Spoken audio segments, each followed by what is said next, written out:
Donc bonjour à tous. Donc quand vous avez ouvert Photoshop, normalement vous arrivez sur cette interface-ci. Alors, il y a deux possibilités quand on ouvre Photoshop. Soit on peut créer un nouveau fichier à partir de rien, à partir d'aucune photo, vraiment un document vierge, soit on peut ouvrir une photo ou un fichier.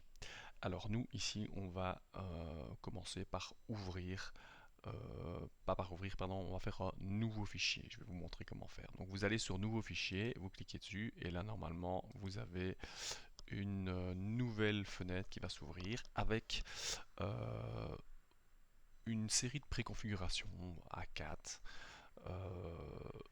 Voilà, vous avez plein de préconfigurations qui peuvent varier en fonction de l'onglet dans lequel vous êtes. Donc si jamais vous voulez faire un projet pour le web, vous allez voir que vous pouvez avoir des préconfigurations qui sont déjà utiles pour le web, que ce soit pour Facebook ou autres réseaux. Vous avez déjà des préconfigurations. Si c'est pour l'impression, vous avez le format classique A4, A6, etc. Donc nous ici on va prendre le format classique, on va prendre le format A4, ok. Donc la préconfiguration. Je vous rappelle que le format A4 c'est le format classique pour les feuilles blanches et donc c'est du 210 mm sur 297, ok. Alors à droite de cette fenêtre de préconfiguration, vous avez une colonne dans laquelle on doit remplir quelques valeurs. La première chose déjà c'est de mettre le titre de notre projet. Moi je vais l'appeler exercice. Ok, exercice A. Ok.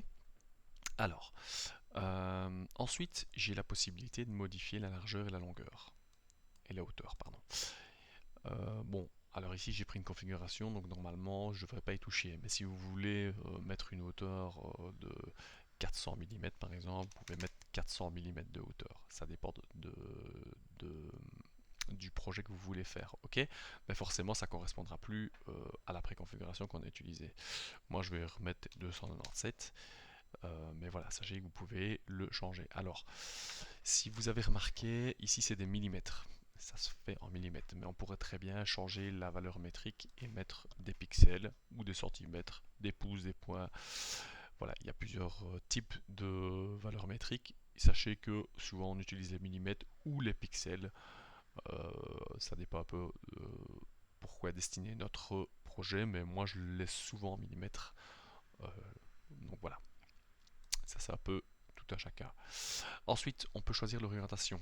Alors, l'orientation, soit elle peut être verticale, donc le format, je vous rappelle, vertical, c'est portrait, ou elle peut être horizontale. Horizontale, c'est paysage. Ok. Ici, on va la laisser au format portrait. Ok. Donc vertical.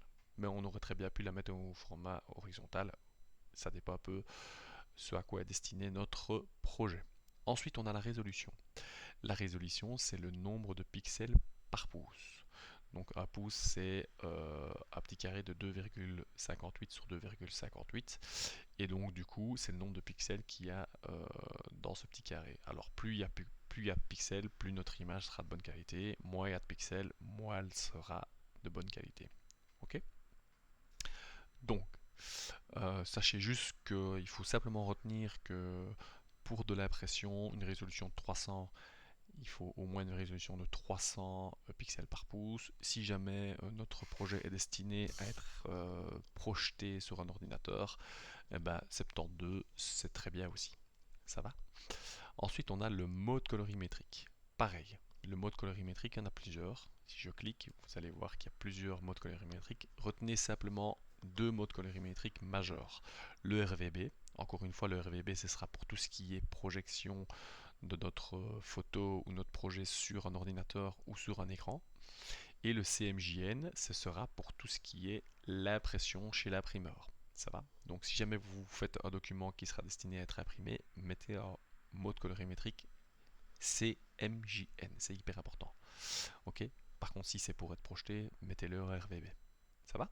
Ici, on va le laisser en RVB.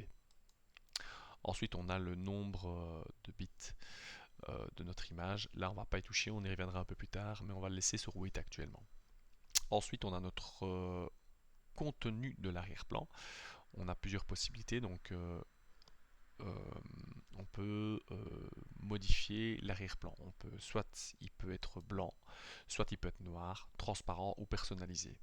Alors moi, sachez que je le laisse pratiquement tout le temps en blanc. Mais bon, vous pouvez choisir de le mettre dans une couleur ou de le laisser en noir. C'est comme vous voulez. Moi, je le laisse en blanc, comme ça, il n'y a pas de souci. Alors, une fois qu'on a fait ça, là, on a déjà rempli une bonne partie des choses pour créer notre nouveau document. On va pas s'occuper de ce qui est en dessous.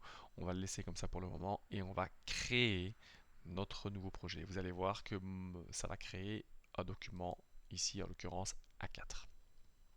Alors, première chose à faire quand on a fait ça, c'est de l'enregistrer.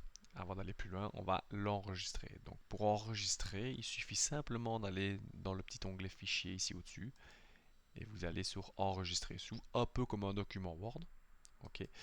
Et là, il va falloir lui dire où vous voulez l'enregistrer. Donc moi, je vais l'enregistrer sur mon ordinateur.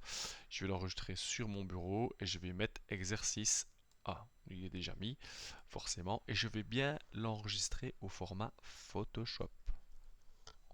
Le format Photoshop, donc PSD. Ok. C'est le format Photoshop. Donc c'est un peu comme quand vous enregistrez un document Word, ça s'enregistre au format Word. Ok. Donc voilà, il faut bien l'enregistrer au format Photoshop pour pouvoir continuer à travailler dessus plus tard. Ça va? Donc faites attention parce que des fois on l'enregistre dans un format par exemple JPEG, ok, ou n'importe quel format de photo. Et là, en fait, le problème c'est que si on l'enregistre en JPEG, ben, vous ne saurez pas après euh, continuer à travailler dessus et à avoir vos calques qu'on verra un peu plus tard dans Photoshop, mais vous ne pourrez pas continuer à travailler dessus de manière adéquate. Ça va, donc super important, l'enregistrer au format Photoshop, c'est la première chose à faire. On enregistre. Voilà. Alors, ça c'était pour la première partie.